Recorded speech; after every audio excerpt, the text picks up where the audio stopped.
আমার প্রিয়জনেরা, প্রভু যিশুর নামে সকলকে অভিনন্দন। এই সকালটা কেমন লাগছে? আনন্দে আছেন তো? সুস্থ আছেন? আপনি কি সন্তুষ্টির সাথে এই নতুন দিনে প্রবেশ করেছেন, নাকি মনের মধ্যে দুশ্চিন্তা আর দুঃখ রয়েছে? সকালে উঠে ঈশ্বরের অন্বেষণ করুন আর বলুন, যিশু, আমি আপনার সাথে চলতে চাই। আপনি আমার সাথে চলুন, এর জন্য আমি নিজেকে অর্পণ করছি। আপনি আমার হাত ধরুন আর আপনি আমায় পথ দেখান। সকাল সকাল এমন প্রার্থনা করলে আর স্তুতি করলে আপনার হৃদয় আনন্দ দিয়ে পূর্ণ হবে।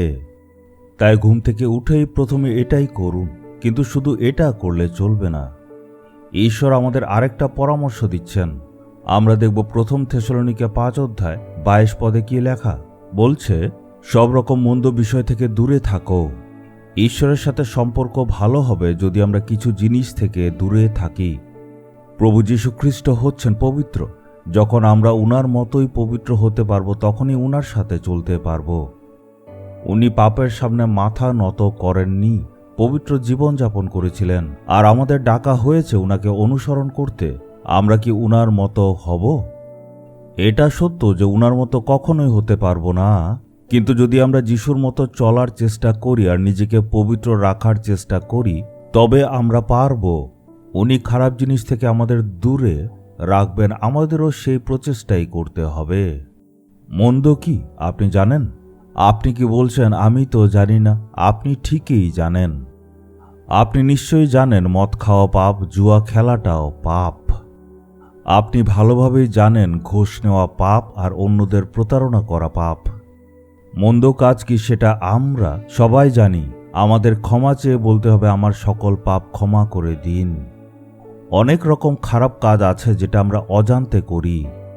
প্রার্থনা করলে প্রভু সেই পাপগুলির ব্যাপারে আমাদের স্পষ্ট জানাবেন। কিন্তু 99% খারাপ জিনিস আমরা জানি। ঈশ্বর আমাদের ভিতরে বিবেক দিয়েছেন না? আমাদের বিবেক আমাদের ভেতরে বিচারকের মতো কাজ করে। আমাদের বিবেকে আমাদের দোষী সাব্যস্ত করে। আমরা বলতে পারবো না আমি তো জানতাম না। কোনো ভুল কাজ করলে বিবেক আপনাকে খোঁচা দেবে, কিন্তু আমরা বিবেকের কথা শুনি না। আমরা নিজেদের পাপকে সঠিক প্রমাণ করতে গিয়ে নিজের বিবেকের কথাকে চাপিয়ে রেখে দেই। আমাদের দোষ যখন দেখানো হয়, আমাদের বলতে হবে, ও এটা মন্দ, প্রভু আমায় ক্ষমা করুন, আমি এর থেকে দূর থাকার চেষ্টা করব। এমন যেইমাত্র বলবেন, ঈশ্বরের উপস্থিতি আপনাকে পূর্ণ করবেন। আপনি হাতে সিগারেট নিয়ে যিশুর সাথে চলতে পারবেন। আপনি এক হাতে মদের গ্লাস, আরেক হাতে যিশুর হাত ধরে চলতে পারবেন। এক হাতে ঘুষ নিচ্ছেন, আরেক হাত দিয়ে যিশুকে ধরছেন, এমনভাবে চলতে পারবেন। একদিকে অন্যায়, পক্ষপাত, অন্যদের কষ্ট দেওয়া, দুঃখ দেওয়া, আরেক দিকে যিশু, এমনভাবে চলবে? কোনটা অধার্মিক, কোনটা খারাপ, কোনটা মন্দ আপনি জানেন। সেটার থেকে দূরে থাকুন। দূরে থাকার জন্য ঈশ্বর অনুগ্রহ দেন। যদি বলেন, প্রভু আমি আর করতে চাই না, উনি তখন সাহায্য করবেন। আপনি জানেন আপনার জীবনে আশীর্বাদ কেন টিকে না, কেন আপনার জীবনে সম্পূর্ণ শান্তি আর আনন্দ হয় না। প্রভু মাঝে মধ্যে আপনার সাথে কথা বলেন, তখন আপনি আনন্দিত হন, কিন্তু এটা অস্থায়ী। কারণ কি? কারণ হচ্ছে লুকোনো পাপ, আপনার কথা, দৃষ্টি, চাল। আপনি জানেন এটা মন্দ না, তাই এর থেকে দূরে থাকুন। তাই প্রার্থনা করুন, বলুন, প্রভু আমায় অনুগ্রহ দিন। এভাবে চাইলে অনুগ্রহ পাবেন। তাই সব রকম মন্দ কাজ থেকে দূরে থাকুন। আপনি কি আজ এ ব্যাপারে সিদ্ধান্ত নেবেন? আপনি সব ভালোই জানেন। আপনি বলতে পারবেন না যে মন্দ কি আমি তো জানি না। আপনি ভালোই জানেন মন্দ কাজ কোনগুলো।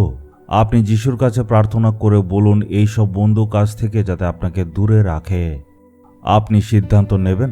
আজকে বুকে হাত রেখে আপনি বলুন, প্রভু আমি জানি আমার ভেতরে কি খারাপ আছে। আমি এগুলির থেকে একদম দূরে থাকতে চাইছি, কিন্তু নিজের শক্তিতে পারছি না। আপনি করুন। আমি আর মন্দ কাজ করতে চাই না, নিজেকে অর্পণ করছি। প্রভু, যেই সন্তানেরা এইভাবে আজ প্রার্থনা করছে তাদের সাহায্য করুন। তাদের অনুগ্রহ দিন যাতে এইসব থেকে তারা দূরে থেকে পবিত্র থাকে। এই প্রার্থনা যিশুর নামে চাইলাম, amen, amen. Jesus redeems Bengali YouTube চ্যানেলটি সাবস্ক্রাইব করুন, বেল আইকনটি ক্লিক করুন। আমাদের প্রতিদিনের নতুন প্রোগ্রাম সম্পর্কে আপডেট পেতে